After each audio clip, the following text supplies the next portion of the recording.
저번 시간에 감기로 해가지고 목에 무리가 와서 한 시간 빠졌죠. 저번주에 나오려고 나오는데 목이 잠겨가지고. 마이크 켜셨어요? 아니 킬 거예요. 이게 사람이. 그래서 한 주 빠졌죠. 다시 진행하는 데부터 진행하도록 하겠습니다.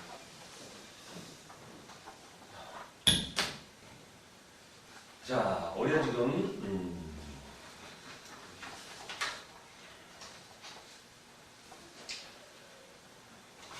지금 세계교회사를 제1장 초대교회사에서 역사란 무엇인가에서부터 출발을 해가지고 지금 교회 5장 교회의 의미는 무엇인가, 또 6장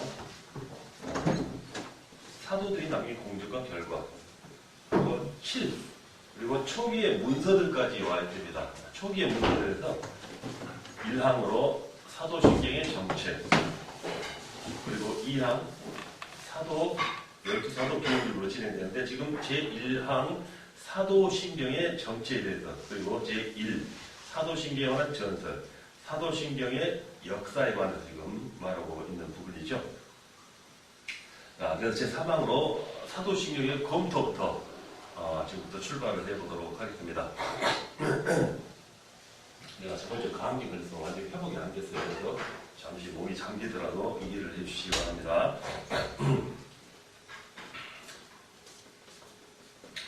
자, 사도신경. 자, 사도신경이라고 우리가 말하지만 우선 사도신경은 실제적으로 사도들의 작품은 아닙니다. 시대적인 배경이 그때 맞지 않기 때문이겠죠. 자, 그러므로 이 사도신경이란 우리가 말할 때 방금 말씀드린 대로 저는 이것만 좀 따라서 해주시고요.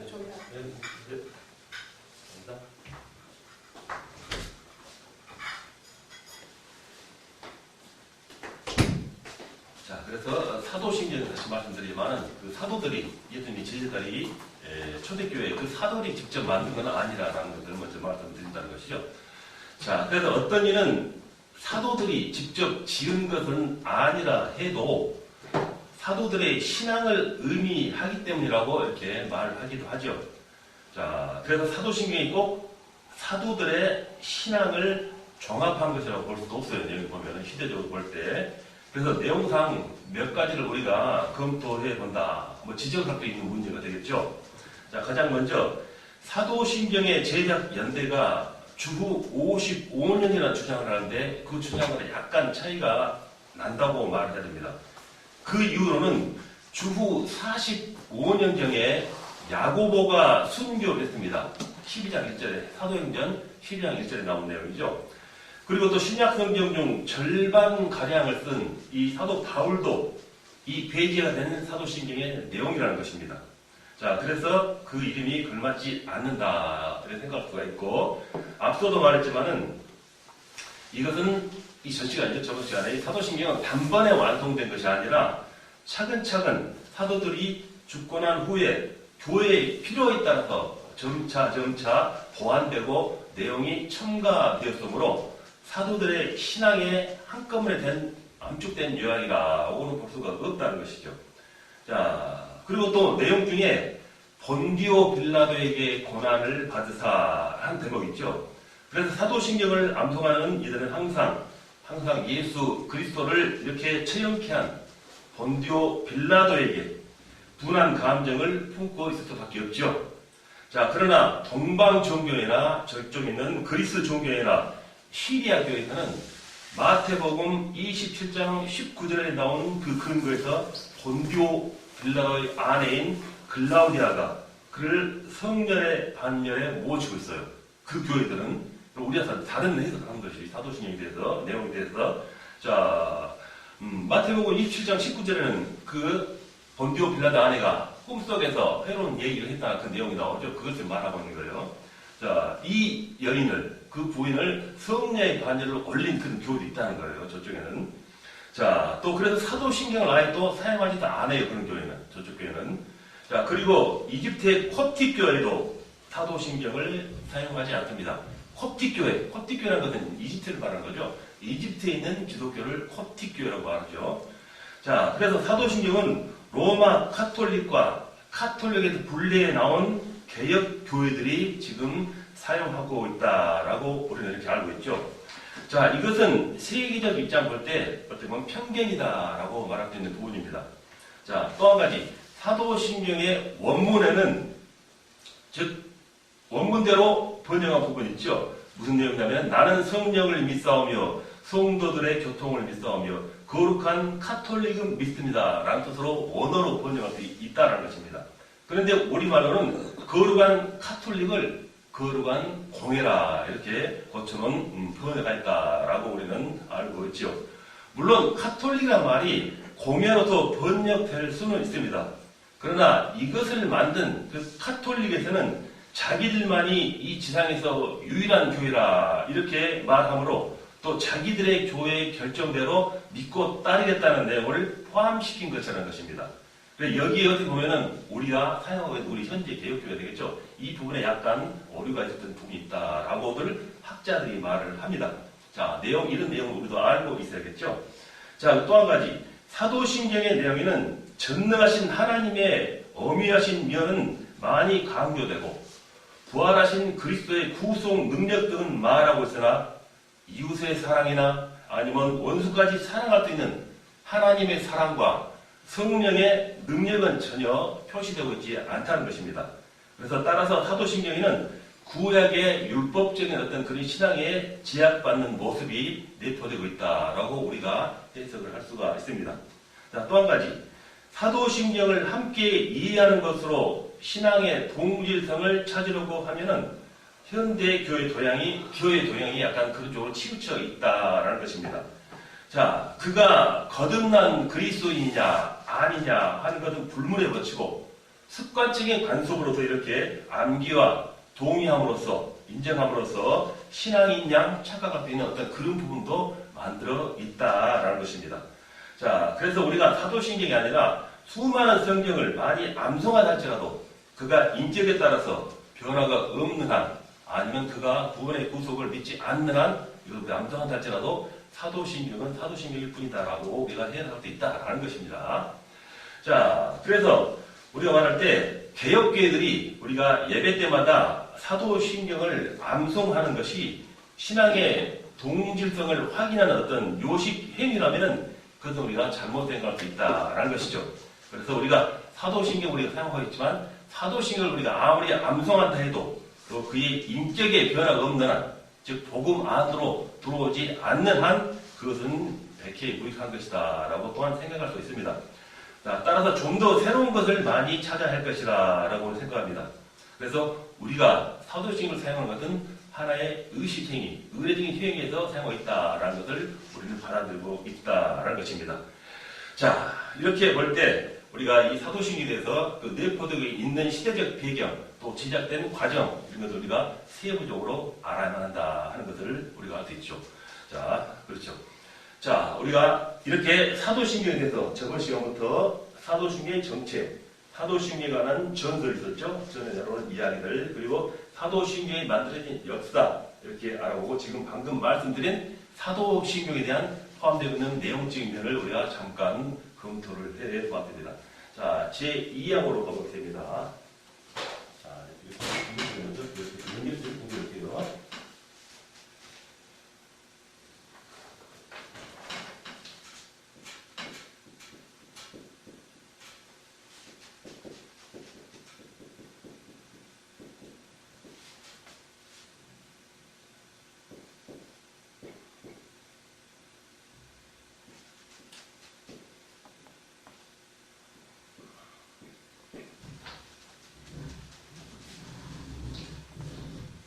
자, 우리가 지금 초대교회 시대에 그리스도의 초기의 문서들에서 우리 알아보고 있죠. 사도신경 알아봤는데, 그 다음에 12사도 교인지도라는 게 있습니다. 우리가 디다케라고 말하는데, 그 디다케가 12사도들의 교인지도란 그런 초기의 문서가 있었다라는 것입니다. 자, 그래서 이 디다케에 관해서 한번 알아보기로 하죠.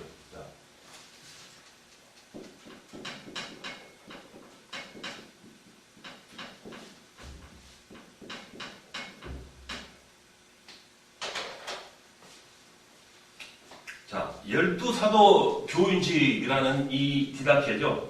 이 책은 신약 외경에 수록되어 있습니다. 우리가 정경으로 사용하지 않은 내용입니다. 신약 성경의 외경으로 분류되어 있는 그런 문서입니다.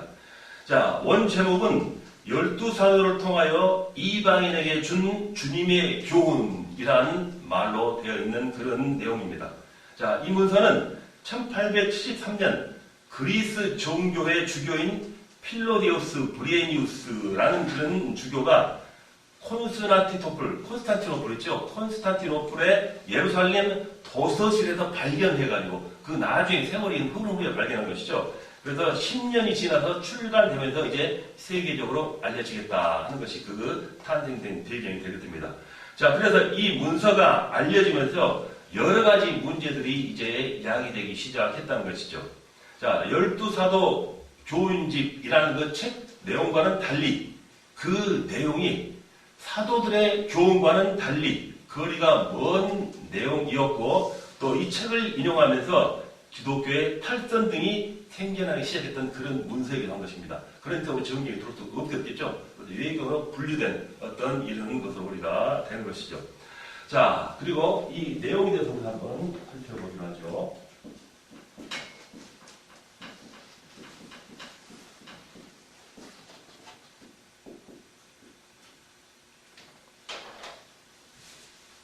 우리가 교회사를 공부하면서 필수적으로 알아가야 할, 알고 있어야 할 그런 내용들을 지금 나아가고 있는 것입니다.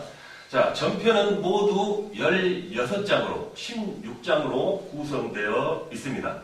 자, 1장부터 6장까지는 주로 윤리와 도덕적인 그러한 문제를 취급하고 있었으며 두 갈래의 길을 제시하고 있는데 그 하나는 생명의 길이요. 또 하나는 죽음의 길이다라는 것을 설명한 내용입니다. 자, 그 내용이 유대교의 교리문답 형식과 비슷하고 또 초기 이방인들이 기독교로 개종했을 때 그 교육을 위해서 그 문서가 사용된 것 같다라고 우리가 해석을 하죠. 자, 그리고 제7장에는 주로 침례에 관한 문제를 다뤘습니다. 그 당시에는 침례, 그 당시에 물에다 몸을 완전히 담궈 나온 그런 침례 의식이 있었죠. 자, 이 침례에 관한 문제를 언급했다는 것입니다. 자, 물이 없는 지역에서 이러한 침례를 실시할 경우에는 어떻게 해야 하는가라는 그런 내용을 언급하고 있는데 이 문서는 물이 없을 때는 물을 3번 붓거나 3번 뿌리라고 한다 하는 내용이 담겨져 있는 내용일 것입니다. 자, 그 외에 금식이나 주의 만찬에 관한 그런 내용도 다룬 내용이 있다는 것이죠. 자, 그리고 9장 10장에는 공동 식사 전과 그리고 끝난 후에 감사의 절차와 어떤 그 행사가 이루어질 때 절차, 형식에 관한 규정을 정해놓고 이것을 제시하고 있는 내용이 실려 있습니다. 자, 그래서 이 부분은 유대교의 어떤 축복의 형식을 이렇게 기독교적인 것으로 변경해 놓은 것이다 라고 우리가 바라볼 수 있는 것입니다. 자, 그리고 또 11장, 13장에는 대언자와 사도들이 이렇게 전하고 가르쳐 준 것을 어떻게 받아들이느냐 하는 그런 논의에 관한 것으로 설명이 되어 있는 내용입니다. 자, 그리고 14장, 15장은 주일, 그리고 감독, 집사, 장립에 관한 그런 교훈이 바로 기록되어 있는 부분이죠. 그리고 16장에는 종말론을 다루어 준 내용이 있습니다. 이게 바로 모두 16장으로 된 내용인데 이 디다케의 내용이 이렇게 구성이 되어 있다는 것입니다. 자, 내용은 이 정도로 하는 것이고 그럼 이 디다케가 어떤 영향을 끼쳤는가 하는 것도 우리가 중요하게 생각을 문제입니다.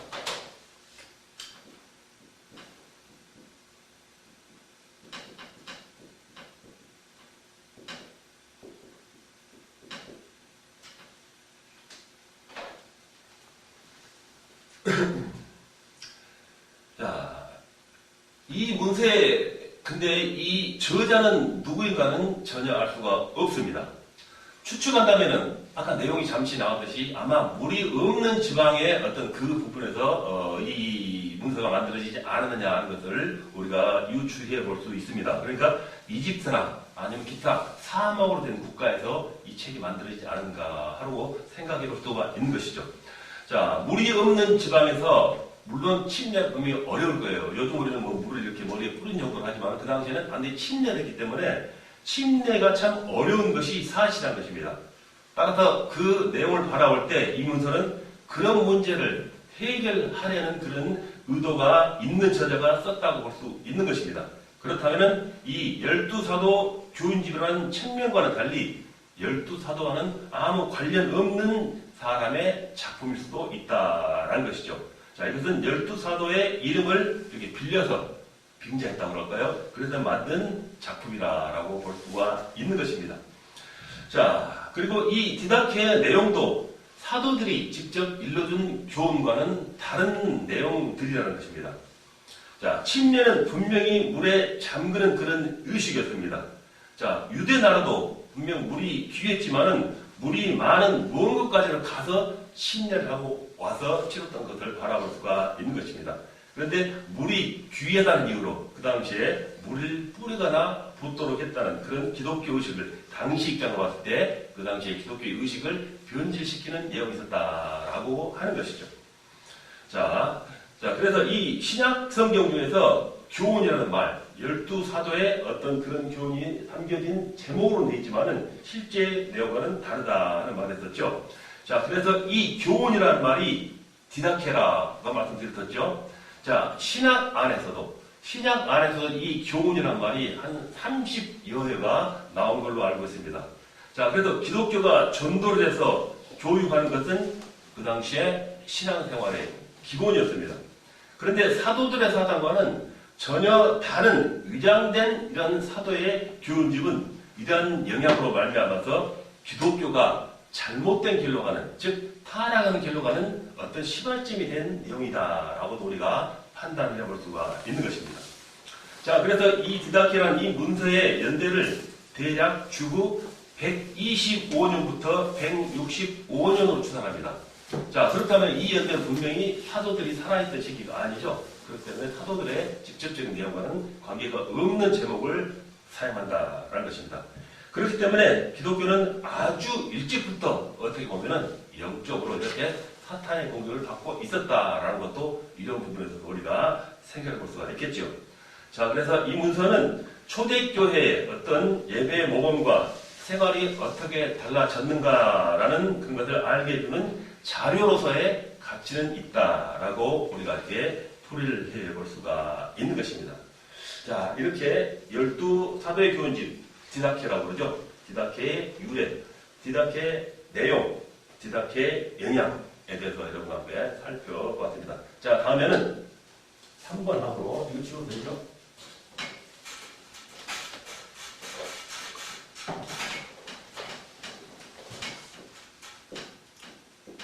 외경에 대해서 여러분 한번 살펴보도록 하겠습니다. 자, 외경은 성경의 정경 편집 시 제외된 여러 가지 문서를 우리가 외경이라고 말하죠. 자, 외경은 구약 외경이 15권 있습니다. 한번 읽어드린다면은 에스드라 제1서, 에스드라 제2서, 네, 이거 제목만 말씀드릴게요. 토비서, 유디서, 에스더서의 추기, 솔로몬의 지혜, 벤시락의 지혜, 바룩서, 예레미야의 서간, 용광로 가운데서 아사리아의 기도와 새 아이의 노래, 그리고 스단나의 노래, 벨과 용, 므낫세의 기도, 마카비 1서, 마카비 2서 이런 것들이 구약 성경의 외경들입니다. 이런 것은 정경으로 포함되지 못한 것이죠. 자, 그래서 이들 구약 외경들은 전부 중간기에 기록된 것으로서, 자, 중간기가 뭘까요? 구약과 신약 사이에 그 공백 기간 있죠. 이걸 중간기라고 말하죠. 이 중간기에 제작된 것으로서 구약 성경이 39권으로 정경화가 될 때 이 책들은 죄가 되었다라는 것이죠. 그런데 1546년에 로마 카톨릭에서는 바로 이들 외경 중 11권을 추가로 구약 성경에다 첨가를 시킵니다. 우리는 지금 외경으로 지금 구분한 이 외경들을 11가지를 캐톨릭에서는 구약으로 포함시킨다라는 것이죠.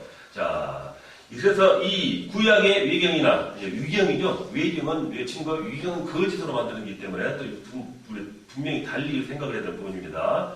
자, 구약의 외경이나 위경, 이건 모두 주전시대에 잡히면서 우리가 여기서는 논으로 친다라고 우리가 말씀드립니다. 자, 그리고 신약의 외경은 수십 권이 되죠. 자, 복음서가 40권, 복음서의 외경이 40권, 그리고 사도행전이 7권, 서신서가 4권, 묵시록이 10권, 시가가 바로 2권이나 있는 굉장히 많은 외경이 신약에 있다는 것입니다. 자, 이들 외경을 우리가 알게 되면은 현재 우리가 가진 이 정경이 정말 얼마나 귀중하고 소중한 것인가, 진짜 가치 있는 것인가 라고 우리는 다시 한번 감사하고 생각해 볼 필요가 있는 것입니다. 자, 두 번째로는 복음서의 외경을 먼저 우리가 알아보도록 하겠습니다.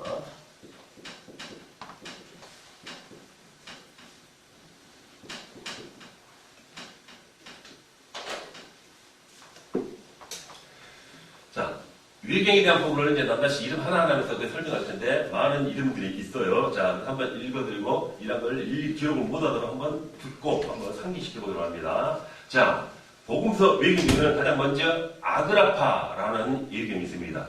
자, 사복음서에 전승되지 않는 예수님의 어록을 모은 것인데, 이것은 사복음서를 모방해서 제작한 것으로 본다라고 우리가 판단을 하고 있습니다.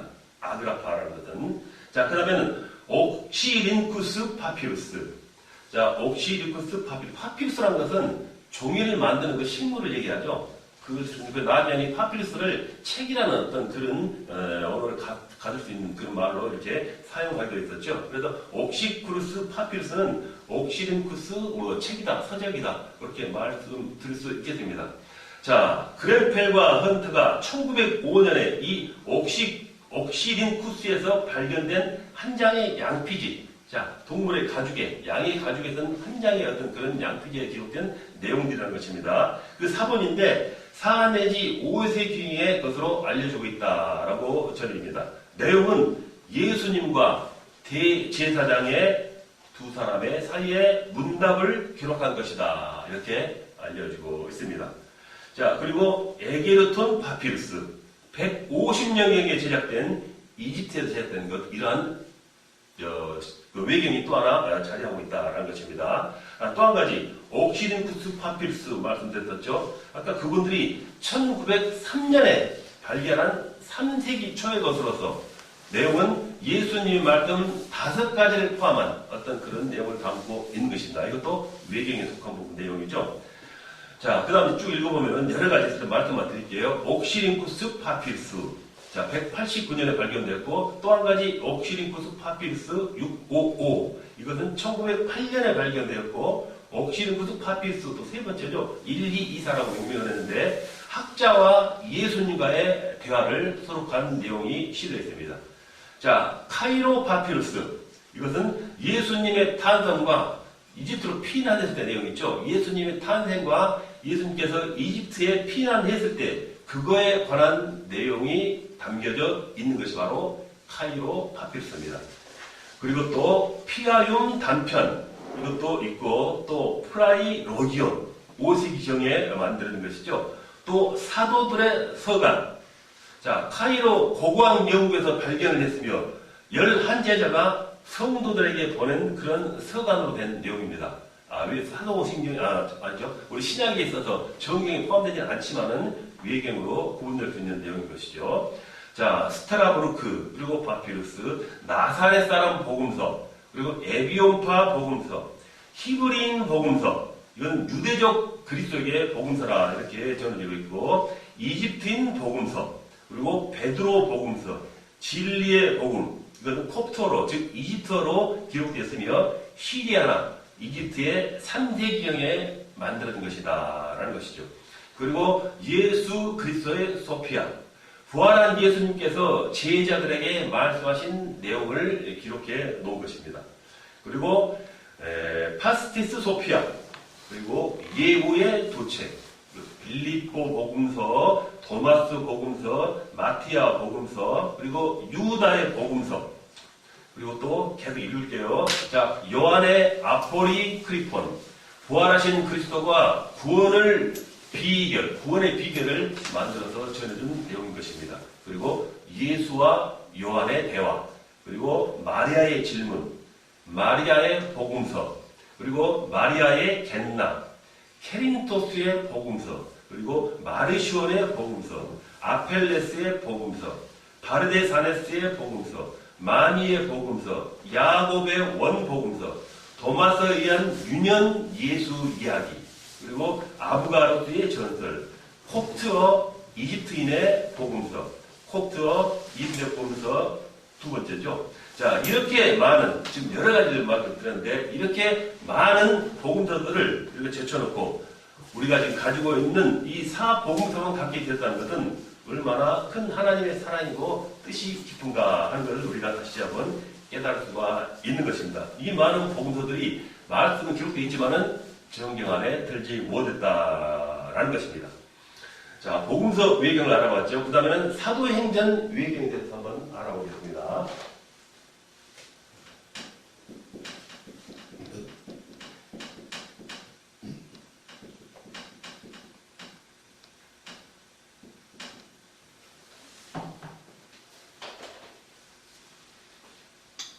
자, 우리가 뭐 이걸 일일이 다 외우고 숙지하지 못할지언정 한 내용이 있다 하는 것을 알고 짚고는 넘어가야 할 내용일 것입니다. 자, 사도행전 외경에는 베드로의 선교라는 외경이 있습니다. 자, 헬라의 다신교와 유대교의 예배에 그리고 또 거기에 대비한 기독교의 단일성을 기록한 책이 바로 베드로의 선교라는 외경이죠. 자, 그 다음 요한행전, 사도 요한의 행적과 그리스도의 계시를 기록한 책입니다. 자, 그 다음에는 베드로 행전, 베드로와 마술사 시몬과의 논쟁을 기록한 내용이죠. 자, 그 다음에는 바울 행전, 금욕, 부활, 내세 구원의 희망을 기록해놓은 그런, 제시해놓은 그런 내용입니다. 그리고 안드레 행전, 일시적 세상을 떠나 하나님께로 돌아오라는 내용의 글을 기록해놓은 외경이 되겠습니다.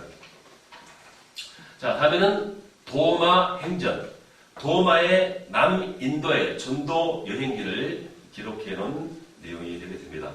자, 그 다음에는 위클레멘스 문서, 이것도 사도행전 외경에 포함된 내용들이 되겠습니다. 자, 다음 세 번째는 서신들의 외경이 되겠습니다.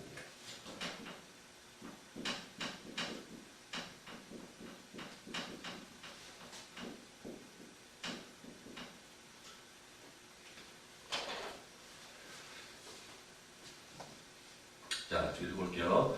자, 서신들의 외경에 있어서는 라오디게아인에게 보낸 편지라는 서신이 있고, 그 다음에는 세네카와 바울의 왕복서간이라는 외경이 있습니다.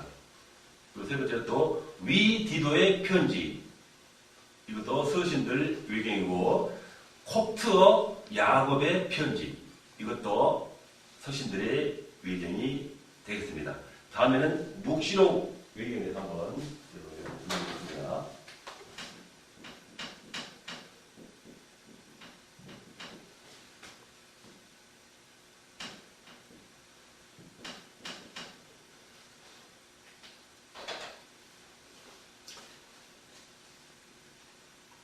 자, 묵시록 외경에 대해서는 이사야의 승천, 전반은 이사야의 선교, 후반은 그가 본 환상을 기록한 그런 내용으로 기록된 내용입니다. 자, 두 번째로는 베드로의 묵시록, 내용은 천국과 지옥을 묘사한 내용입니다. 자, 그 다음에는 신탁집, 그 다음에는 엘케사이의 서, 바울의 묵시록, 도마의 묵시록, 콥트어 바울의 묵시록, 그리고 야곱의 묵시록 1, 야곱의 묵시록 2, 그리고 아담의 묵시록. 자, 이러한 것들이 초기 문서로 전해져 있다라는 것을 우리가 알 수가 있겠습니다. 자, 그렇다면은 이렇게 정경이 있고 외경이 있는데 정경의 기준은 과연 무엇인가? 또 왜 외경으로 이렇게 분류가 되는가 하는 내용을 우리가 또 살펴봐야 하겠습니다. 자,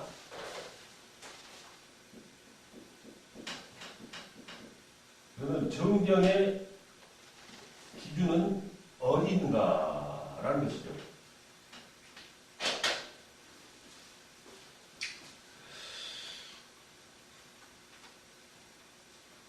자, 말씀드렸듯이 그런데 이렇게 많은 책들 중에 왜 하필이면은 27권만이 신약 성경이 되었는가 하는 것이죠.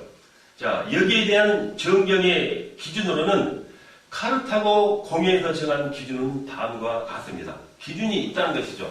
카르타 공회에서 이 기준을 정했다는 것입니다. 자, 가장 먼저 사도성입니다. 자, 사도가 직접 썼거나 저자가 사도와의 관계를 뒷받칠 만한 그 동일한 수준이 되는가 하는 것을 삼는 것이죠. 이게 바로 사도성에 의한 기준으로 작정하는 것이죠. 자, 두 번째는 내용입니다. 내용이 영적인 성격을 지니고 있는가라는 것이 정력 속에 포함될 수 있는 기준이 되고 있습니다. 자, 다음으로는 세 번째로는 보편성입니다. 자, 교회에서 보편적으로 인정을 받아 용납이 될 수 있는가라는 그 내용도 우리가 정경의 기준으로 삼고 있는 것입니다. 자, 다음 네 번째로는 영감성입니다. 그 책이 과연 하나님의 영감을 받은 증거의 내용을 보이고 있는가라는 것도 정경의 하나의 기준적인 문제라는 것이죠. 자, 이 같은 4대 원칙을 놓고 주 397년까지 이 카르타고의 제3차 회의에서 어거스틴의 주장으로 오늘 27번이 정경으로 결정되었다는 것입니다. 사도성, 내용, 보편성, 영감성. 자, 이 기준에 합당한 어떤 내용에만이 정경에 포함됐다는 것입니다. 카르타고 제3차 회의에서 어거스틴의 주장으로 오늘 27번이 정경으로 결정되었다는 것입니다. 자, 여기서 우리가 관심을 가져야 할 점은 신약 성경이 모두 주 100년 이전에 기록이 되었는데 왜 주 397년에 한참 몇 년 지나서 정경이 형성되어서 끝이 났는가 하는 부분을 생각해 볼 필요가 있겠죠. 자, 그 이유는 그만큼 교회가 당했던 핍박이 크고 길었다라는 것입니다. 자, 그 핍박에 대해서 자신들이 기독교인들이 주체할 수 없을 정도로 험난한 세월을 보냈고 또 그 다음에 너무 많은 또 각종 위경들이 난립함으로 인해 가지고 교회가 모든 것을 정리할 수 있을 정도의 자체 능력이 없었기 때문이라는 것입니다. 그래서 사도들이 있었던 주님께서 가르쳤던 제자들이 활발하게 했던 그 당시에 직접 만들어질 수가 없었다는 것이죠. 그렇지만 이렇게 우리 지나온 세월 속에서 이것을 모두 정리하고 또 살펴보고 이렇게 이제 자체적인 정화 능력이 생겨났을 시기에 왔을 때는 이렇게 방금 말씀드린 카르타고 제3차 회의 그 시대에 그 당시에 정경으로 27권이 결정되었다는 것입니다.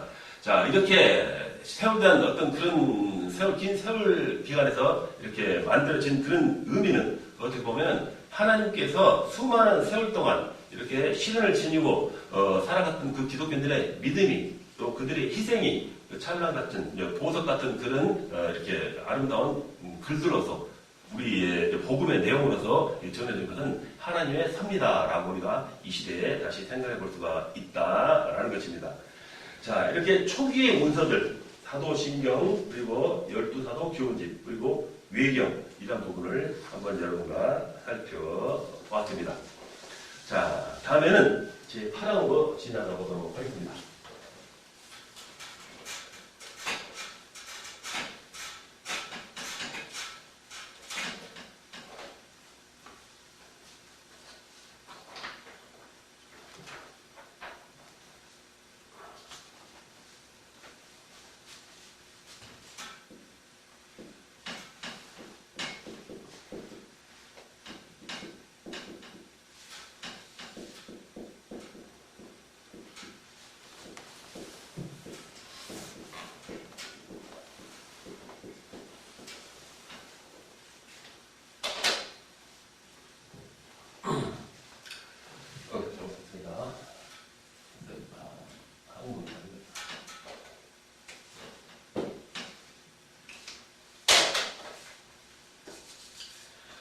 자, 초대교회 지도자 연구, 교부라고 그러죠. 초대교회 지도자를 교부라고 그럽니다.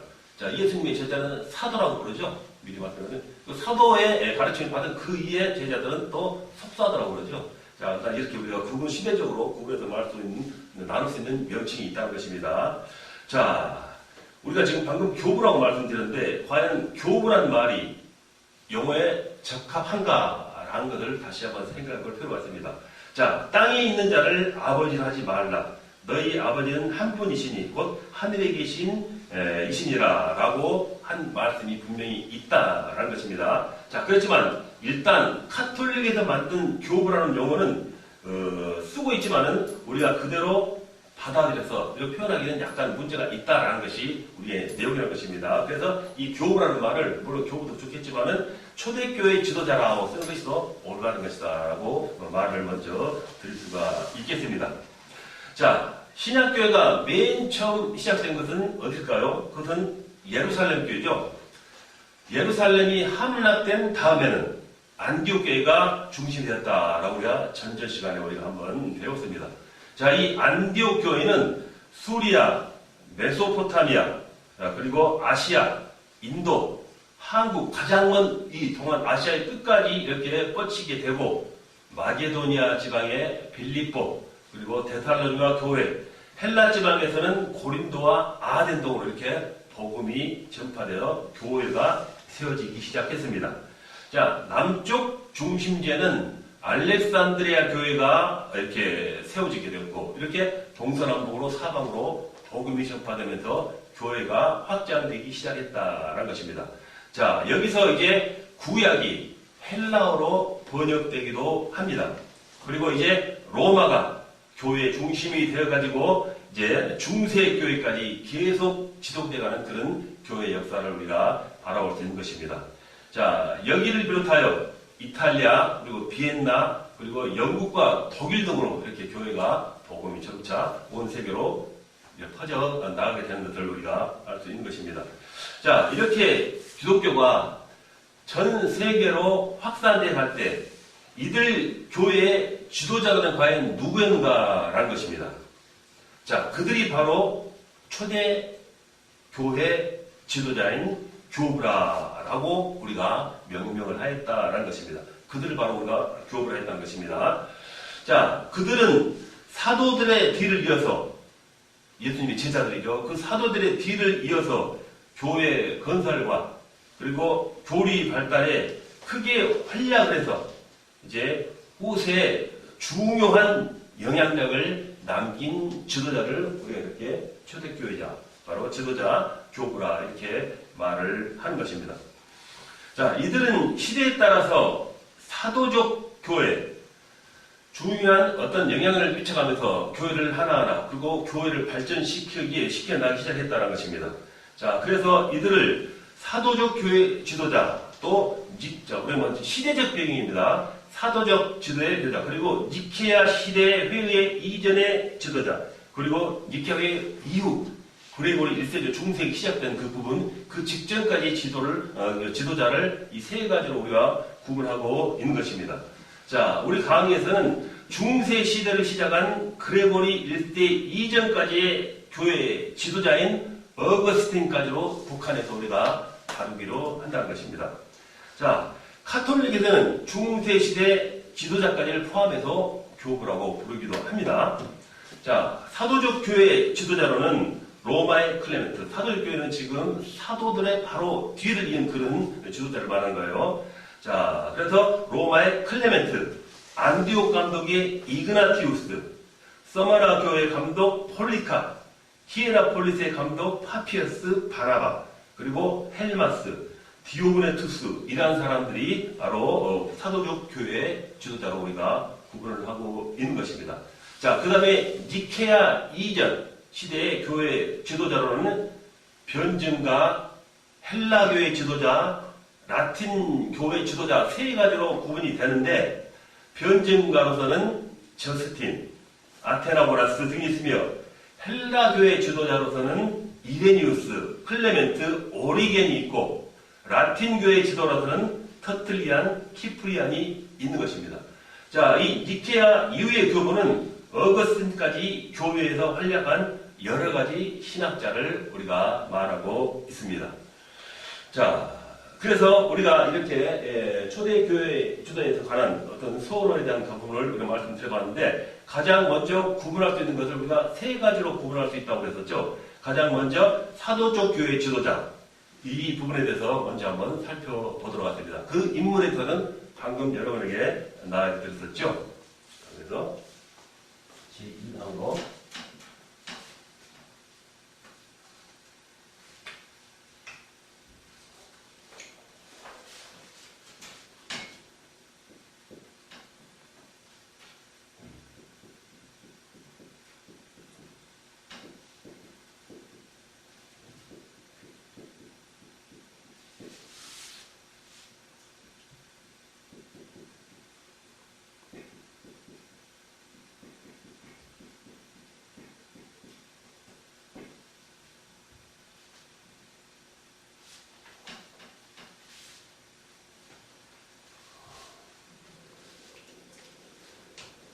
자, 아까 말씀드렸듯이 사도적 교회 지도자들, 그리고 니케아 이전의 교회 지도자들, 그리고 중세 시대 초기에 그리고 1세가 시작된 중세기 그 기준까지 활동했던 그 교부들에 관한 세 가지 부분으로 나눠서 여러분과 말씀드리고 있는데, 가장 먼저 사도적 교회 지도자들에 관한 부분을 알아보겠습니다. 자, 이 내용은 잠시 쉬었다가 두 번째 시간에 이어가도록 하겠습니다.